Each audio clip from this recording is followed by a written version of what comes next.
Yo, what's good, guys? It's Austin here, or Luna. So, today's story time is definitely a crazy one. I think you guys are really going to enjoy it. If you do, leave a like on this video, and let's jump into it. So today's story time all takes place in ninth grade. Yeah, freshman year of high school. Now, I was not a very good freshman, okay? I was definitely a little bit of a shithead, and I definitely was doing a lot more than the average freshman would do in terms of bad things, like skipping school, smoking a little bit of weed, doing some shrooms, definitely things that most ninth graders aren't doing, and I can never recommend that. So yeah, if you're watching this story and you're a freshman, don't do any of the things I did in freshman year. To be honest, you probably just shouldn't do anything I've done in my life up until this point, because I am a grade A dumbass, and I'm a professional dumbass. But anyway, today's story time, takes place in ninth grade. Like I said, I was kind of a shithead. And I remember on this day, it was a Friday, I woke up really excited because it was a Friday and it was my last day of school until the weekend. And we also had a long weekend. On Monday and Tuesday the next week, there was meetings for the teachers. So we had like a 4-day weekend. So I was stoked. And I was really excited. And the first thing I did was hit up all of my friends when I got home who I like to smoke with. And I was like, yo, guys, who's down to do shrooms this weekend? And almost everybody was like, yep. So we made a plan on Saturday night to go to my friend's house. We'll just call him Alex. We all made a plan to go to Alex's house on Saturday night because his parents weren't going to be there. They were going to be out for most of the night on like a date night. And when they came home that night, like they wouldn't even bother us because usually we'd just be in the basement and they'd be upstairs. So we all just agreed that Alex's house was the spot to do these shrooms at because all of the other houses, like our parents, they just would be on our ass and they would catch us, right? So, Saturday night rolled around. It was my job to buy the shrooms because no one else had a plug for them. So I went to my plug's house. I bought way more than enough shrooms for all of us. I probably had enough to last me a good month. You're probably like, Austin, how'd you get that money? Well, I sold my old PSP.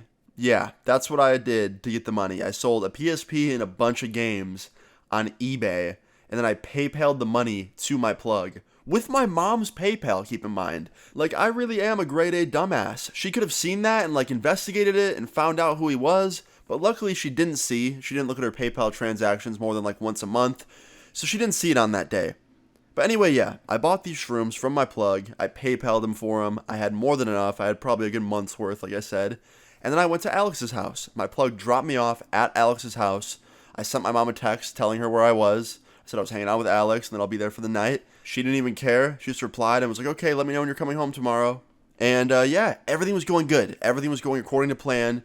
We all got to Alex's house. I had the shrooms. We had this plan. We were all going to do them together and just hang out in the basement and watch movies and listen to music and just have a good trip, right? Well, later in the night, it comes time to eat the shrooms. Now, all of my friends were feeling very adventurous on this night, and they all ate a lot. I don't know how much in grams they ate, but I think it was over at least 1 gram a person.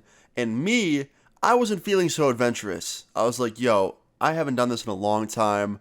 My tolerance isn't quite what it used to be. I'm going to eat like half a gram of these. And that's still enough for me to see things and feel it. But any more, I'm going to have a bad time. I just know it. So I ate like half a gram, maybe just under half. And I felt good about that. I was like, yeah, that's a good choice because the thing with tripping is once you get on that train, you can't really get off until it's over. So I'd rather start small and go up than to start high and not be able to go down. You know what I mean? So I was like, okay, I'm in a good headspace for this. This is nice. So fast forward about hour and a half, 2 hours later, we're all feeling it. We're all enjoying ourselves. Things are actually going surprisingly well. We had Project X on the TV, and I love that fucking movie to this day. And yeah, we were all having good trips, watching Project X, and just enjoying ourselves. And then Alex, the one whose house we were at, he pauses the movie and he's like, guys, I am so thirsty and my stomach kind of hurts. Like, I really need something to drink. Are you guys down to go to the gas station? And I looked around and I was like, yeah, I'm down. And all my friends were like, yeah, we're down. So we all got up and we went to the gas station. Just literally, it was like half a mile away. We walked there, went inside, bought some Gatorade and some other stuff like snacks. And then we start walking back home. Now, on the way back home, Alex, out of nowhere, just busts out a joint and starts smoking it. And I had no idea he had that on him. No one else did. We all kind of looked at each other like, what the fuck? And he's like, oh, you guys want some? And we're like, fuck yeah. So he starts passing it around, and we're all smoking it on the sidewalk, just walking home on a public street. And back then, weed was not legal where I live. It was very much like still a criminal substance. And if they caught you with it, yeah, you got in trouble. So yeah, I can't lie. I was a little bit nervous, but at the same time, I was like, you know what? It's really late at night. Like, no one's going to see this. We're fine. So we keep walking, and we're smoking this joint, and we get about halfway through it. And all of a sudden, behind us, these bright lights are coming up to us, right? And I thought it was just a car passing by or something. And I see the lights go from in the street to on us, like a spotlight. And we all turn around, and sure enough, it's a cop. It's one of the town police in an SUV, and he had his brights on, and he had the spotlight on us as well. So that explains the big bright light that went on us. And immediately, my friend Alex throws the joint into the woods, like right in front of the cop car, before the cop even gets out of the car. So he definitely saw that. And the cop gets out of the car, and he comes up to us, and he goes, "What are you boys doing?" And we're like, "Just walking home." And he goes, "What'd you just throw in the woods?" And he points to Alex. And I'm thinking like, fuck, man, I knew he saw that. And Alex goes, "Oh, just a cigarette." And he goes, "Huh, a cigarette? How old are you?" And Alex is like, 18. He was not fucking 18. And the cop goes, "Really? You look really young for an 18-year-old, and you sound even younger." And he goes, "What grade are you guys in?" And Alex says senior, and everyone else, but me, I didn't say anything, but all the other friends say ninth grade. So now it looks even worse. Now it looks like Alex is an 18-year-old senior smoking cigarettes with a bunch of minors. You know what I mean? Like a bunch of ninth graders. So it's like, now it looks even worse for us. And the cop goes, "Huh, so you're a senior?" And he points to Alex. And Alex goes, "Yeah." He goes, "And you're smoking up all these little kids?" And Alex is like, "No, I'm sorry, officer. I lied to you. I'm a ninth grader too." And the cop chuckles and he's like, "Yeah, I know. It was pretty obvious that you weren't a senior." And the cop goes, "Listen, I'm not here to bust you guys or ruin your night. I know it's the weekend and you're just kids. So listen, here's what I'm going to say. If you have anything on you that's illegal, hand it over and we'll go our separate ways." And I didn't know this, but Alex, for some reason, brought the shrooms with him. Didn't know that till this happened, because Alex reaches in his back pocket, pulls out a little bag of weed, and then he pulls out my shrooms, the ones that I bought and brought there. I didn't see him pick those up off the table back home and bring them with him. I didn't see any of that, so I had no idea why he had those with him. But it's not like I could ask him, because the cop was right there, so I had to pretend like I'd never seen those before, and so did everybody else. And the cop walked over, he took the shrooms and the weed out of Alex's hand, and he's like, "Wow, are these mushrooms?" And we're like, "Uh-huh." And he's like, "Are you guys a little bit young to be doing psilocybin mushrooms?" And then we all kind of look at each other and just kind of like shake our head. And the cop goes, "Hey, I'm not judging. I did a lot of stuff when I was your age too. But look, guys, next time you might not get someone as nice as me. So be careful about that stuff, okay? Now, where do you guys live? Do you live near here? Do you need a ride home?"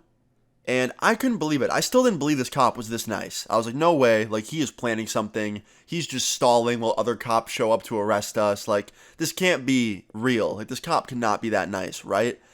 Well, after he asks us if we live nearby, Alex tells him, "Yeah, I live right up the road. We're going to be there in just a few minutes." And the cop goes, "Okay, well, have a safe walk home. And next time, like I said, be more careful." And he gets in his car, waves goodbye, does a U-turn, and drives off. And I'm just left standing there with all my friends, and we're all just looking at each other like, what the fuck? And I look at Alex, and the first thing I say is, "Alex, why the fuck did you have my shrooms? Like, you know I had to sell my PSP and a bunch of games to even buy those to begin with?" And he's like, "Yeah, man, like, my bad, bro. Like, I took them with me because I wanted to take some while we were out on the way home, and I forgot to tell you, bro. My bad." And I was like, "Okay, well, you owe me money."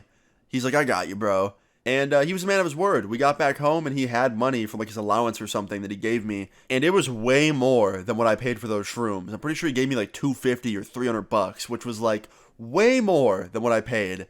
And I told him that. I was like, "Dude, you don't have to give me all that." He's like, "Nah, man, this was my mistake. Like, we would have gotten in way less trouble if I didn't bring anything. My bad, guys. I'm sorry, everybody." And he apologized to everyone like it was his fault that the cops pulled us over. And it wasn't his fault, but he was still super nice about it and like really, really cool. But anyway, this was one of the closest calls ever Like, I, to this day, probably haven't met a cop nicer than that one. Like, most cops in my area would have immediately called their parents and been like, hey, just found your kids. They had shrooms on them and weed. Like, come get them. Like, that's probably what would have happened with anybody else. So the fact that it was this dude who was really cool and he gave us a break, it was just awesome. We all really, really appreciated that. But yeah, guys, moral of this story is, probably just shouldn't be like me. I'm a dumbass, and I get into dumbass situations. But yeah, guys, I hope you enjoyed this story time. If you did, please leave a like on the video. I would really appreciate it. Feel free to leave your story times in the comments down below, and subscribe if you're new. I'll see you all later. Peace. I got 'em all fucking with me, and you know they all know that I'm always gonna do the most.